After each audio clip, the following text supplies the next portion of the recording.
I had worked my fingers to the bone at Aura Tech for 8 years. Every single year, my annual review rating was a straight A. Yet, I was downsized under the guise of corporate restructuring, because I was 30, single, and deemed unstable. The day the layoff list was announced, Brenda, the HR manager, sneered at me in her passive-aggressive corporate tone. The company needs a younger, fresher vibe, Nora. A single woman your age is a liability, always on the verge of taking maternity leave or getting distracted. My department manager, Richard, added oil to the fire. Honestly, if you had a boyfriend, we might have reconsidered. But you have no anchor. I just smiled, signed the papers, grabbed my severance package, and walked out. 3 months later, I walked back into the Aura Tech headquarters as the lead representative of the acquiring investment firm, announcing a 100% buyout. My first order of business as the new boss, everyone had to reapply for their jobs. Brenda and Richard practically fell to their knees, begging for mercy. I looked at them with innocent eyes. The company needs a fresh vibe, guys. Older employees like you, over 45, are a liability to our growth. Only then did they realize that during the 3 months after my departure, I had married their biggest competitor, the legendary billionaire heir of the Sterling Group. Just sign it, Nora. Brenda, the HR manager, slid the severance agreement across the table, tapping her manicured fingernail against the line under reason for separation, voluntary resignation. I glanced toward the glass door of the office. My department manager, Richard, was leaning against the frame, arms crossed, wearing a smug look that said, "Don't make this harder than it has to be." "Brenda," I said, sliding the agreement back. "My performance review last quarter was an A. It's been straight A's for 8 years. If the company is restructuring, I need a legitimate explanation." Brenda smiled. It was that fake, pitying corporate smile she always wore right before she axed someone. "Nora, you're 30, right?" "I'm 3 months away from 30. "So, 30, she said, leaning back in her ergonomic chair. "The company is rebranding to target a younger demographic. An unmarried woman entering her 30s is a liability, always on the verge of taking maternity leave or getting distracted by family planning. Who's going to run your projects when you suddenly leave?" I clenched my fists, my nails digging into my palms. Richard strolled in and took a seat opposite me. He had been with the company for 15 years, and he loved tapping his fingers on the desk to show his authority. "Nora, look at it from our perspective," Richard said. "There are 8 people in our department, and you're the only one who's single. If you had a boyfriend, at least we'd know you're settled. But you don't even date. How can the company rely on you for long-term projects?" I stared at him, cold and silent. Fidgeting under my gaze, Richard cleared his throat. "I mean, I'm not rushing you to get married. But your situation, it's just not stable." "So," I said slowly, "because I don't have a partner, I'm being downsized?" Brenda chimed in quickly, "That's not exactly what we're saying. But look at Chloe. She's 26, married with a kid. Super stable. Joey just got engaged and is planning his wedding for next year. They have life plans. What about you?" She paused, lowering her voice as if she were giving me sisterly advice. "Take the money, go home, and find a good man. A woman can have a great career, but what's the point if you're 30 and don't even have a family to go home to?" I stood up. Brenda flinched, taking a half step back. I grabbed the pen and signed my name on the dotted line. "Severance, plus my 3-month notice payout," I said, sliding the papers back. "According to labor laws, I am getting every single cent. If there's even a dollar missing, I'll see you in court with the Department of Labor." Brenda's face tightened, but she kept quiet. I grabbed my bag and walked out. At the door, I turned back. Richard was still sitting there, even finding the humor to joke, "Don't hate us, Nora. When you finally get married, let me know. I'll write you a fat check for your wedding registry." I smiled. "Save your money, Richard. You're going to need it." Before he could process my words, I pushed the door open. On my desk, my belongings had already been swept into a cardboard box and left in the hallway. Chloe, my desk neighbor, peeked out with a complicated look in her eyes. I didn't look back. I picked up the box and walked toward the elevator. Inside, my phone rang. I looked at the caller ID and picked up. "Nora," a young man's voice came through, laced with a lazy, teasing tone. "I'm back in the country. About that acquisition proposal you mentioned last time. I've thought about it. Want to get a drink?" I watched the floor numbers count down. "Sure," I said. "Actually, I have something else to discuss with you." "Oh? What's that?" "It's about my former employer," I said, stepping out of the elevator into the lobby. "I want to personally buy them out." There was a second of silence on the other end, followed by a low chuckle. "Intriguing. Let's talk over dinner. The line went dead. I slid my phone into my pocket, holding my cardboard box tightly as I walked out into the bright afternoon sun. In 3 months, I'd be back. A full buyout? Richard's voice echoed from the main conference room. Even through the heavy wooden door, the disbelief in his voice was palpable. I stood in the hallway, looking down at my phone. Liam had sent a Snapchat message. Signed the papers? Let's celebrate tonight. I replied with a yes, and slipped my phone into my pocket. The conference room door swung open. Richard walked out, sweat glistening on his forehead, talking rapidly to the CFO, Robert. Vanguard Capital? I've never even heard of them wanting to enter this market. Who's backing them? Robert wiped his brow. Word is it's a newly established investment firm, but the real power behind them is the Sterling Group. Richard stopped dead in his tracks. The Sterling Group. The biggest shark in the industry. Compared to them, our company was a tiny fish in a very small pond. The Sterling Group is buying us out? Richard's voice cracked. Why would they even care about us? It's not Sterling directly, Robert whispered. Apparently, it's a personal venture by the Sterling Group's heir. He just returned from Europe, loaded with cash, and is snapping up local tech companies. Richard's expression shifted from panic to a forced smile. Well, that's good news, right? Merging with a giant means more job security. Good news? Robert shot him a look. It's a full buyout. Everyone has to reapply for their jobs.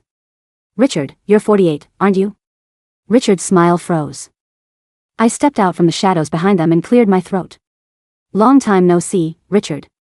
Richard spun around.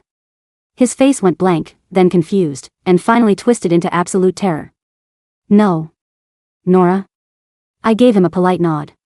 Robert looked between us, sensed the tension, and quickly walked away. What are you doing here? Richard took a step back, hitting the wall. Are you here to sign the final papers? I pulled a leather folder from my bag and tapped it lightly against my palm. Vanguard Capital. Lead investment representative. I did the due diligence for this acquisition myself. Richard's mouth hung open. The sweat on his forehead seemed to double, dripping down his temple. Nora, he hissed, lowering his voice. 3 months ago, 3 months ago, you told me, I said, mimicking his exact condescending tone, Nora, if you had a boyfriend, we might have reconsidered. Richard's face flushed a deep, embarrassed red. I went home and thought about it, I said, sliding the folder back into my bag. You were right. So, during my 3 months off, I got married. He stared at me, dumbfounded. My husband is Liam. You know, the guy you just mentioned, I smiled sweetly. The heir to the Sterling Group. Richard's knees actually buckled. He had to lean against the wall to keep from falling. Nora, he rasped, his throat tight. We worked together for 8 years. I always respected your talent. That layoff. It was company policy, not personal.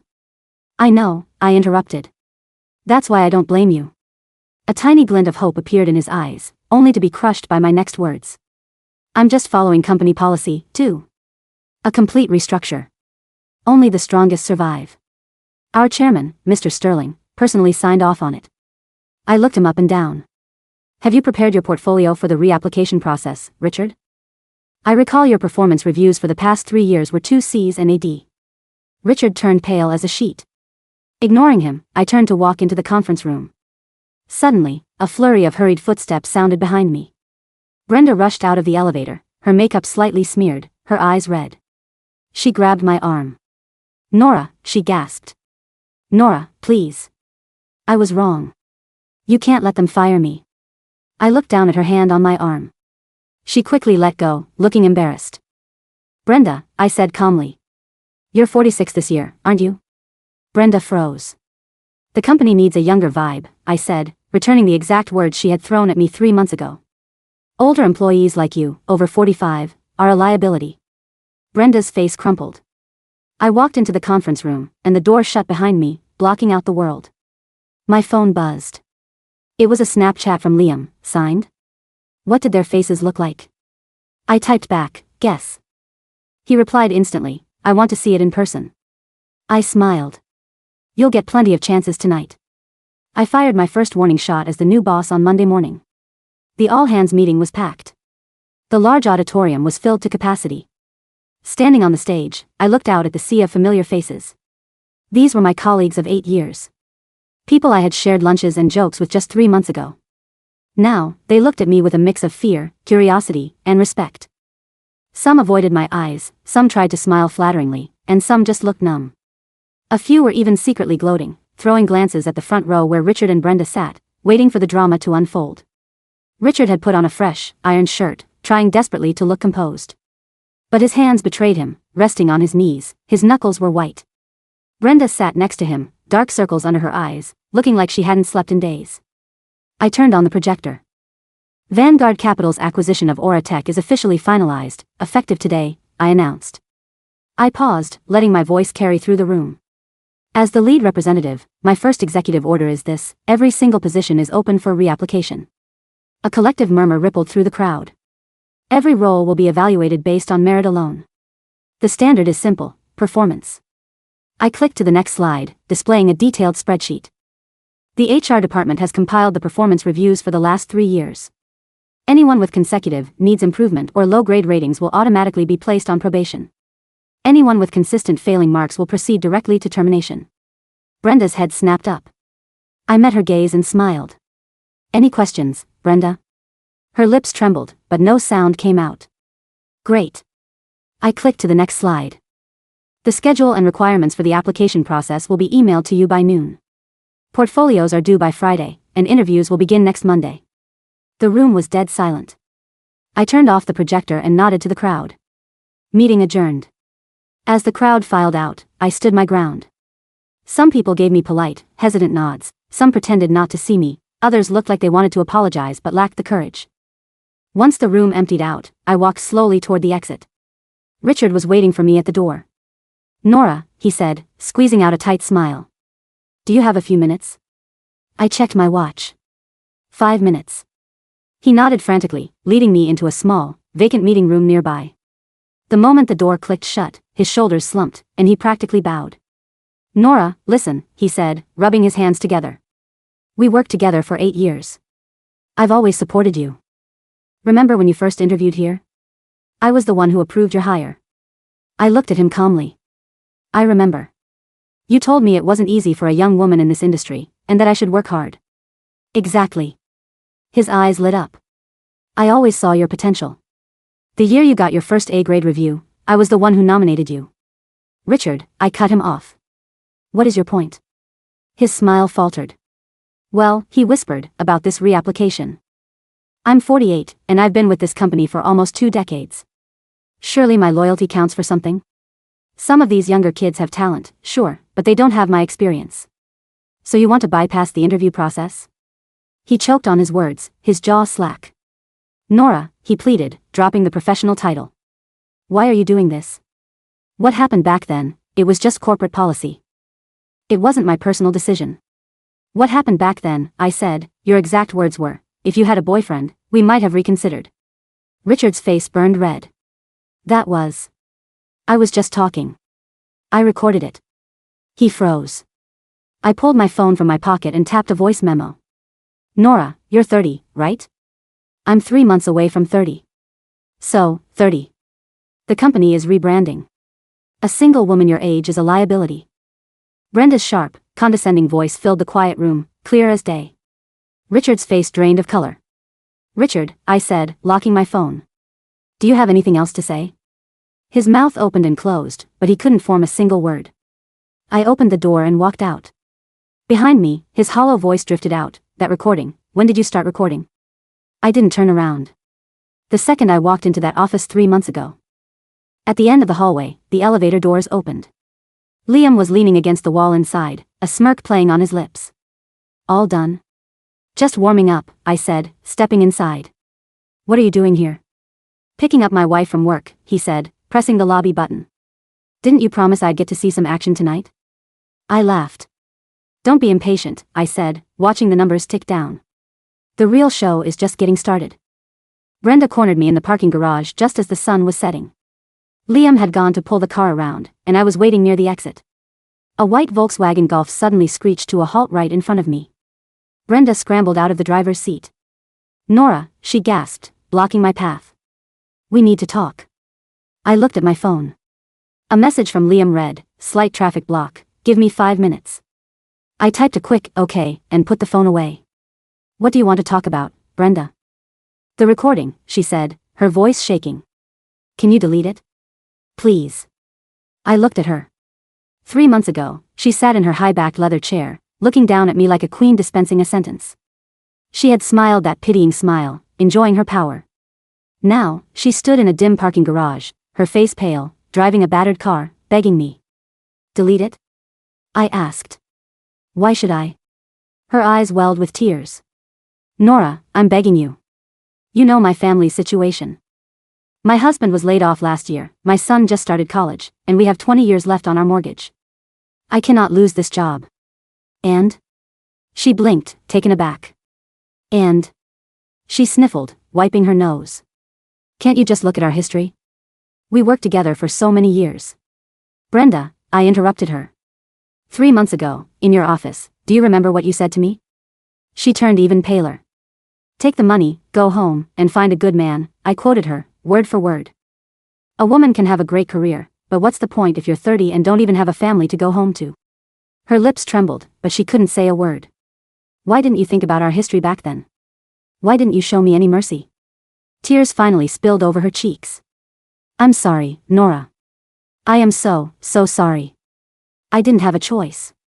The board set a quota for layoffs, and I was just following orders from above. Orders from whom? She hesitated. Richard, I answered for her. He was the one who put me on that list, wasn't he? She nodded frantically. Yes. Yes, it was him. He specifically targeted you. He said you were single and unstable, that you were at an age where you'd probably get pregnant and leave. I was just the executor, I swear. And the things you said in that recording? She froze. The company needs a younger vibe. A single woman your age is a liability. You said those words, Brenda. No one forced you. Her face went completely gray. Nora. Brenda, I said, staring at her cold eyes. You're 46. By your own standards, shouldn't you have been optimized a long time ago? She gasped, unable to find an answer. Submit your application, I said. Whether you stay depends entirely on your qualifications. As for the recording. Headlights illuminated the dim garage. A sleek black Maybach rolled up smoothly, stopping a few feet away. Liam rolled down the window, looking at Brenda, then at me. Ready to go, honey? Without another word to Brenda, I opened the passenger door and slid in. As we drove away, I caught a glimpse of her in the rearview mirror, standing frozen under the flickering garage lights. Was she crying? Liam asked quietly. Yes. Feeling soft-hearted? I looked out the window at the city lights blurring past. Not even a little. He chuckled, reaching over to squeeze my hand. What's next? Next, I said, we wait for the Friday submissions. He smirked. They aren't going to make the cut, are they? I didn't answer. 3 months ago, I had walked out of this very building carrying a cardboard box in the middle of the night. I had promised myself I'd return. Now I was back. And this was only the beginning. The transition of power in a corporate takeover is rarely marked by sudden, dramatic shifts. Instead, it is a slow, suffocating bleed. By Friday afternoon, the atmosphere on the 4th floor of Aura Tech was so thick with tension that even the hum of the air conditioning felt oppressive. Employees moved down the corridors like ghosts, clutching folders and whispering in hushed tones. The gossip mill had run dry, there was no longer any joy in speculating about who would survive. The reality of the Vanguard Capital buyout had set in.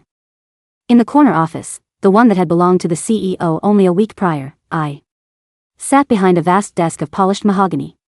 On my left was a stack of physical portfolios, on my right, a dual-screen monitor displaying the digital submissions that had poured into the Vanguard HR portal over the last 48 hours. The deadline was 5 p.m. It was currently 4:15 p.m. A soft knock sounded at the door. Come in, I said without looking up from a spreadsheet detailing Aura Tech's legacy software licensing costs. The door clicked open, and Robert, the chief financial officer, stepped inside. He wasn't carrying a portfolio. Instead, he held a single sheet of paper, his expression a mixture of exhaustion and cautious diplomacy. Nora, sorry, Director Sterling, Robert corrected himself quickly, his voice tight. Do you have 5 minutes? For you, Robert, always, I said, gesturing to the leather chair opposite me. But let's keep it professional. Nora is fine. We've reviewed enough budget proposals together to skip the formalities. Robert sat down, but he didn't lean back. He placed the sheet of paper on the desk and slid it toward me. This is a summary of the current project pipeline for the Q3 enterprise launch.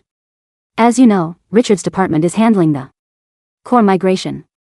If there are sudden structural changes in his team next week, these timelines will slip. The clients are already nervous about the acquisition. I glanced at the paper. It was a classic corporate leverage play, undoubtedly orchestrated by Richard. He was trying to position himself as the single point of failure, the only man who could keep the company's primary revenue stream from collapsing during the transition. Richard put you up to this, didn't he? I asked, looking Robert straight in the eye.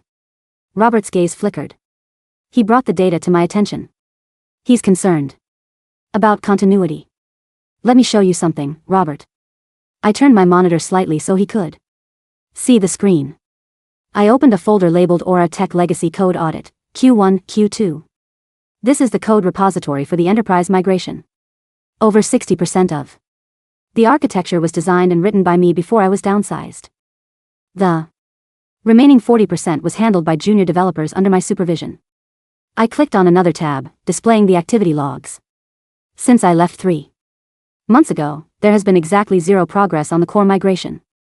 Richard has been pushing back the delivery dates, blaming unforeseen integration bottlenecks.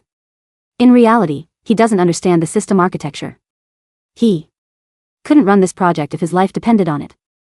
Robert stared at the logs, his mouth thinning into a straight line. As CFO, he knew numbers, but he had trusted Richard's verbal reports for years. If Richard stays, I continued quietly, this project will fail by November. If I put Chloe in charge of the execution and hire 2 senior contractors to assist her, we can launch by October. Vanguard has already budgeted for the additional headcount. Robert was silent for a long moment.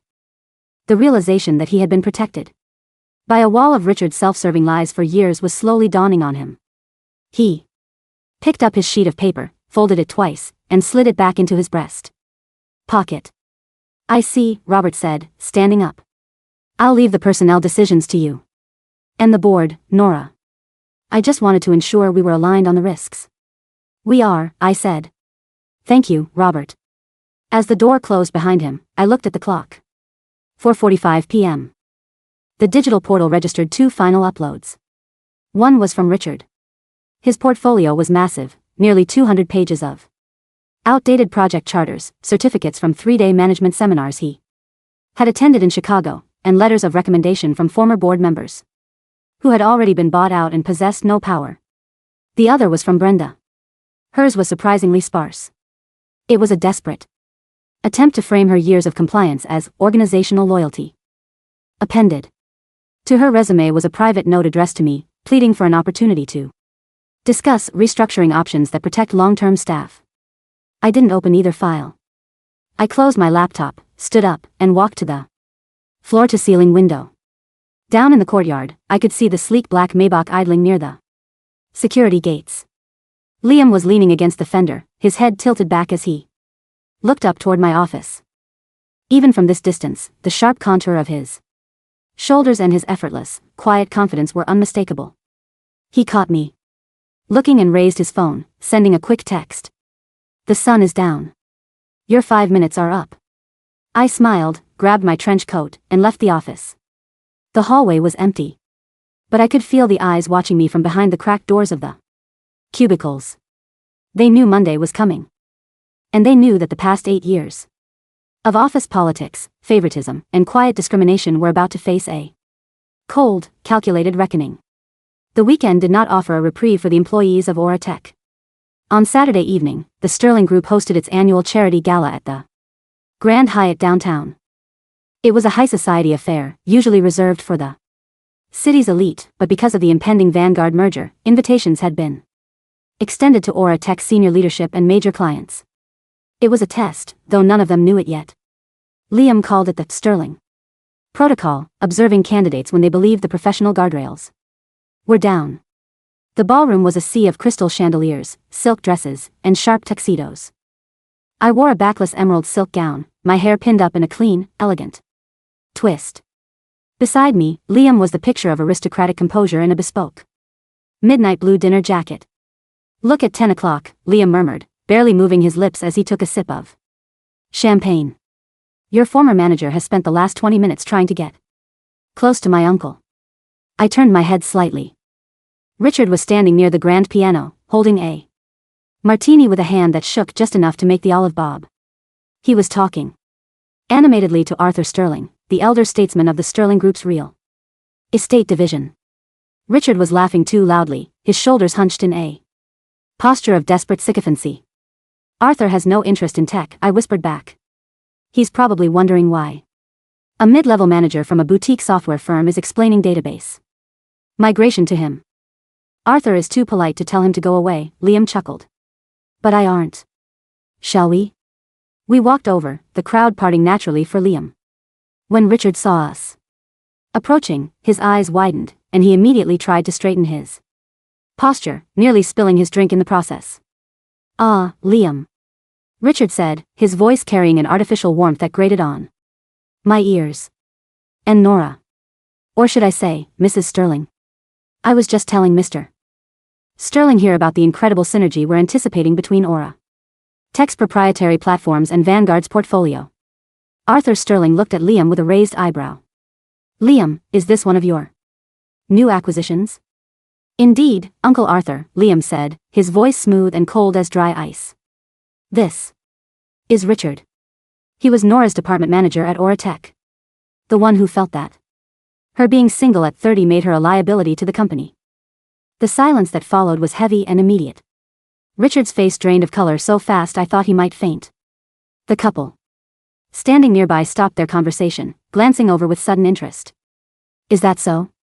Arthur's tone shifted from mild boredom to sharp, aristocratic disdain.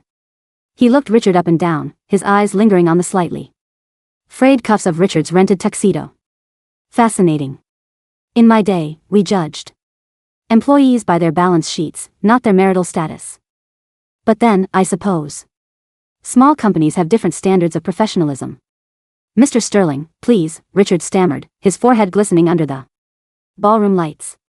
It was a misunderstanding. A jest taken out of context. "Nora and I have always had a very dynamic working relationship." "Dynamic?"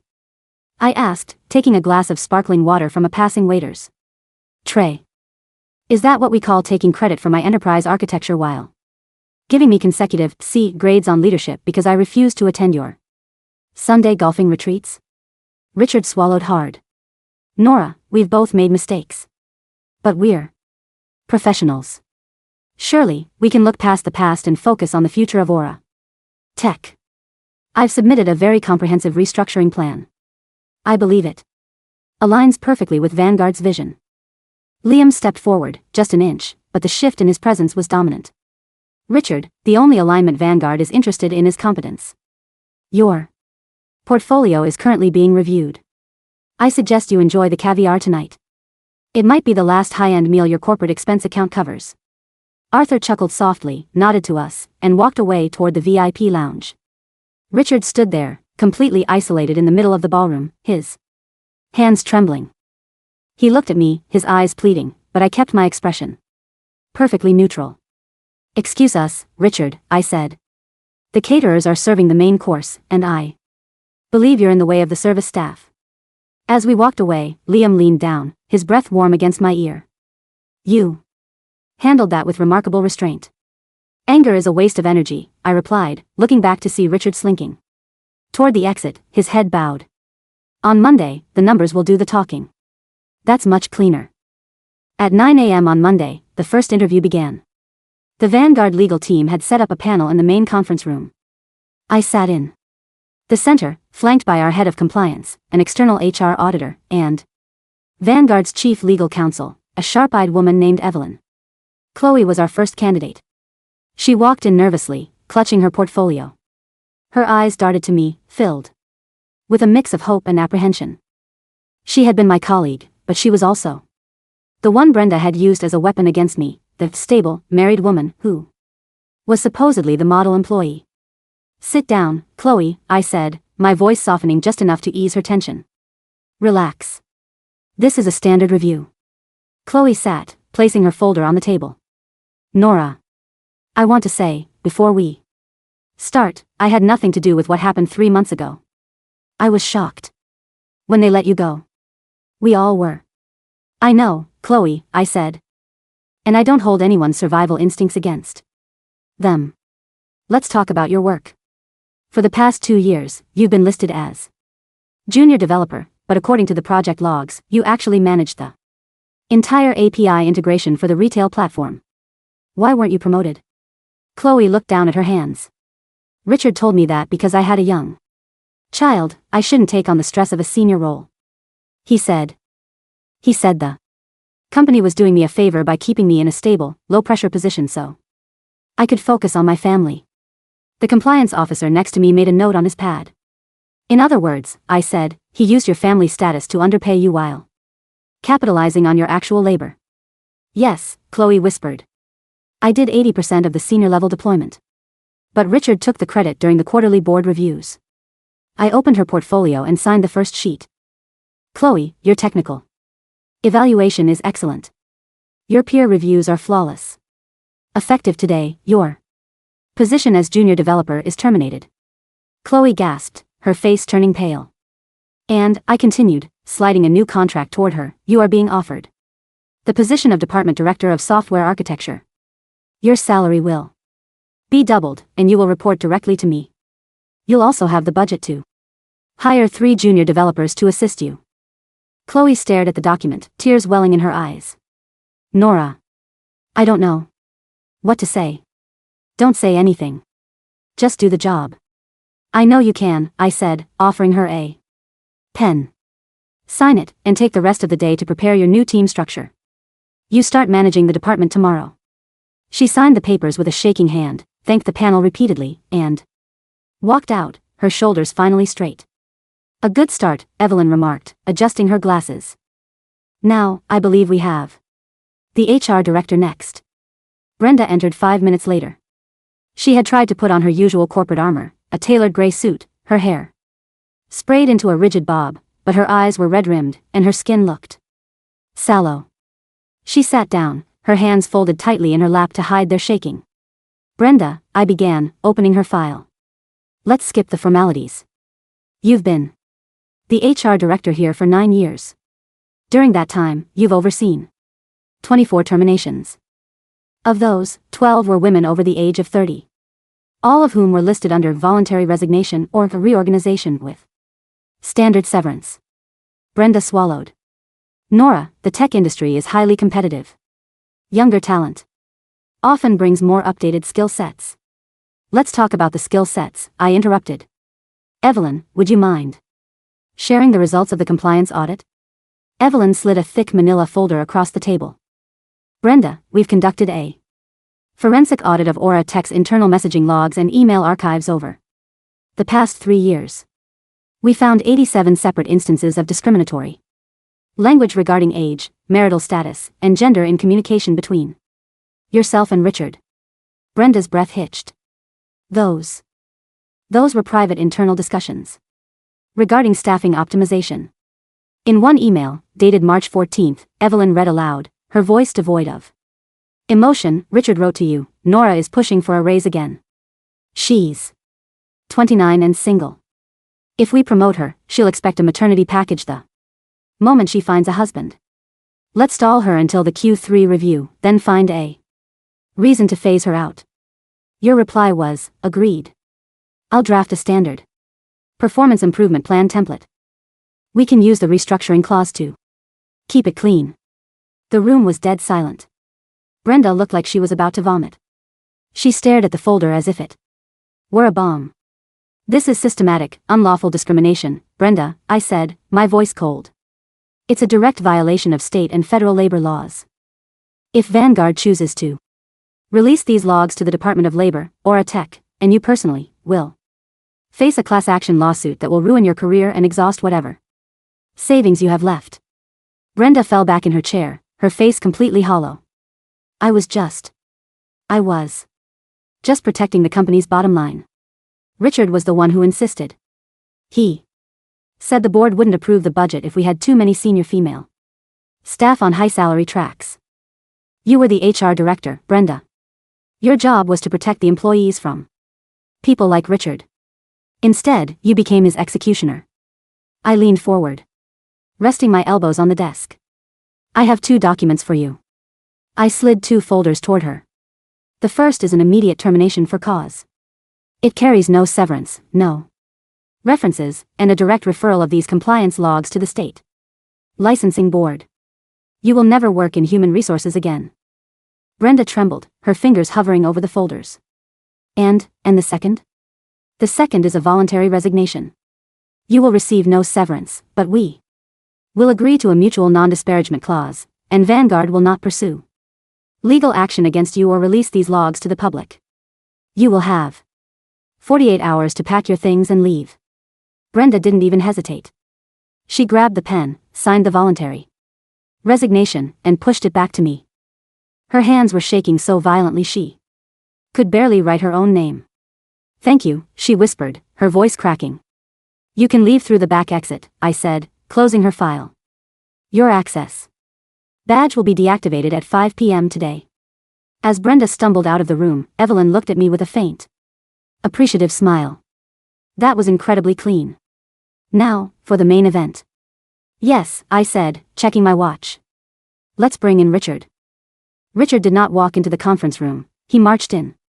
He had spent the weekend trying to rebuild his confidence, and it showed.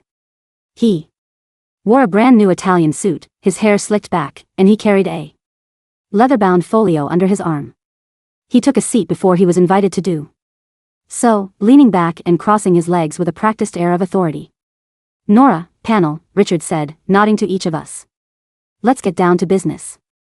I understand Vanguard is looking for efficiency, but I must warn you, my department is currently in the middle of a very delicate transition. If you make any rash changes to my leadership, the entire enterprise database structure will be compromised. Is that so, Richard? I asked, opening his file.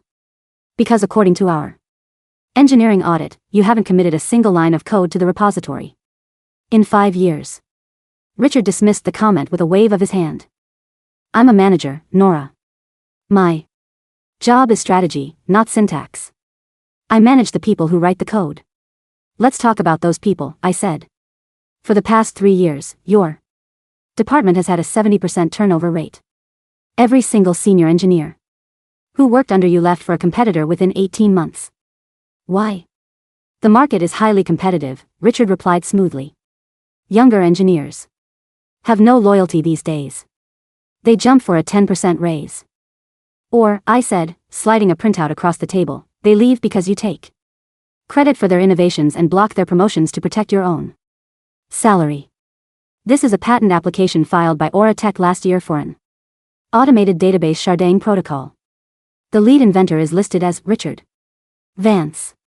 But the internal development logs show the entire framework was designed by a junior developer named Marcus, whom you fired 3 weeks before the patent was submitted. Richard's posture stiffened. Marcus signed an intellectual property waiver when he was hired. All work produced belongs to the company. The intellectual property belongs to the company, yes, Evelyn intervened, her tone razor sharp. But falsifying inventor names on a federal patent application is a felony, Richard. It's fraud. Richard's smile finally faltered. He uncrossed his legs and leaned forward, his knuckles turning white as he gripped the edge of the table. Nora, let's be reasonable. You're holding a grudge because of what happened 3 months ago. I get it. It was a tough decision, but it was business. If you let personal feelings dictate your management of this acquisition, Vanguard will suffer. Personal feelings? I laughed softly, a genuine, amused sound. Richard, if I were acting on personal feelings, I would have had you escorted out of this building by security the moment I walked in on Monday. I didn't do that. I gave you 3 months to prove your worth. And do you know what you did with those 3 months? I opened a laptop and turned it toward him. You spent $90,000 of company funds on client entertainment. That consisted entirely of golfing trips, expensive dinners with your personal friends, and a weekend retreat in Miami that had no documented business purpose. Meanwhile, the actual project development was completely stalled because you lacked the technical capability to guide the team. Richard stared at the financial statements, his face turning a mottled, angry purple. This is a setup. Those expenses were pre-approved by the former CEO. The former CEO is gone, I said. And Vanguard's accounting standards are much more stringent. We've already flagged these expenses as a breach of your fiduciary duty. We have the right to claw back every single dollar. Richard stood up so fast his chair screeched against the hardwood floor. You can't do this. I've been with this company for 15 years. I built this department. You didn't build it, Richard. You sat on it, I said, my voice rising just enough to command the room. You sat on it, squeezed the life out of every talented person who came through that door, and used your position to bully anyone you deemed unstable or unfit simply because they didn't fit your narrow, outdated view of what a corporate employee should look like. I stood up to face him, the mahogany table the only thing separating us. 3 months ago, you told me that because I was 30 and single, I was a liability. You told me that if I had a boyfriend, you might have reconsidered. You thought I was weak because I didn't have a man to anchor me. I leaned in, my eyes locked onto his. But it turns out, Richard, the only liability in this room is you. You are technically obsolete, managerially incompetent, and financially corrupt. Richard looked at the panel, but none of them would meet his eyes. Even the compliance officer was looking at his folder with an expression of quiet disgust. You're fired, Richard, I said, my voice dropping back to a calm, steady register. For cause. No severance. No notice. Your company credit cards have already been deactivated, and security is currently packing the items from your office into a cardboard box. Richard's mouth opened, but no sound came out. The sheer shock of the absolute crushing defeat seemed to rob him of his breath. His shoulders slumped, his chest heaving as he stared at me, realizing that there was no loophole, no old boy network, and no connection that could save him. You recorded me, he whispered, his voice trembling with a mixture of rage and terror. That recording, you're going to use it to ruin me. I don't need the recording to ruin you, Richard, I said, closing my laptop. Your own performance did that for me. The recording is just my personal insurance. Now, please leave. You're trespassing on Vanguard property. As if on cue, the double doors of the conference room opened, and 2 burly security guards in dark suits stepped inside. They didn't say a word, they simply stood on either side of Richard, waiting. Richard looked at them, then back at me. He tried to maintain some semblance of dignity, straightening his jacket, but his hands were shaking so badly he couldn't even pocket his phone. He turned and walked out of the room, his head bowed, escorted by the guards. The heavy silence of the conference room returned. Evelyn let out a long breath and smiled. Well, that was certainly the most satisfying termination review I've ever witnessed. It was efficient, I corrected her, though I couldn't entirely suppress the warmth in my chest. Let's take a 15-minute break before we review the next department. By 5:30 p.m., the office was quiet. The storm had passed. The list of terminations and promotions had been finalized and sent out via the internal network. The atmosphere of fear had been replaced by a tentative, quiet energy. People were talking openly in the hallways again. But the tone was different, it was focused on the future, on the projects that were finally moving forward under Chloe's new leadership. I walked down the main corridor toward the elevator, my handbag slung over my shoulder. Near the reception desk, a single cardboard box sat on the floor, filled with desk organizers, a framed certificate of achievement from 2012, and a golf putter. Richard was standing beside it, waiting for the elevator. He looked 10 years older than he had that morning. His expensive Italian suit looked rumpled, and his eyes were hollow as he stared at the floor numbers ticking down. The elevator chimed, and the doors slid open. Liam was standing inside. He wasn't wearing his suit jacket anymore, his sleeves were rolled up to his forearms, and his tie was slightly loosened. He looked incredibly relaxed, a stark contrast to the absolute devastation of the man standing next to the cardboard box. Liam stepped out, his eyes instantly finding mine. A soft, warm smile touched his lips. "Ready?" he asked. "Ready," I said. Richard looked at Liam, then at me.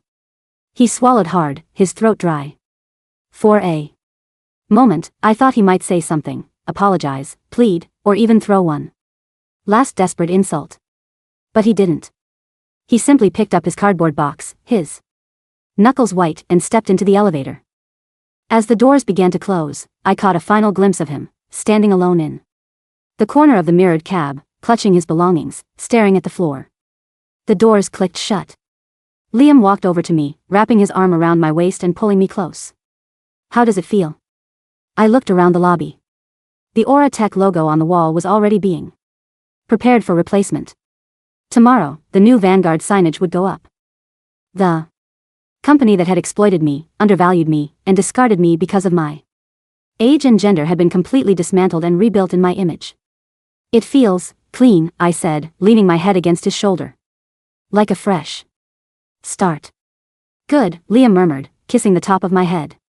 "Because I've booked a table at that restaurant you like by the harbor. And tonight, we aren't talking about business." "Deal," I smiled, locking my arm in his as we walked toward the exit. Outside, the evening air was cool and crisp. The city lights were just beginning to flicker to life, reflecting off the dark surface of the river. As I stepped into the passenger seat of the Maybach, I didn't look back at the building. I didn't need to. The past was written, the debt was paid, and the future belonged entirely to me.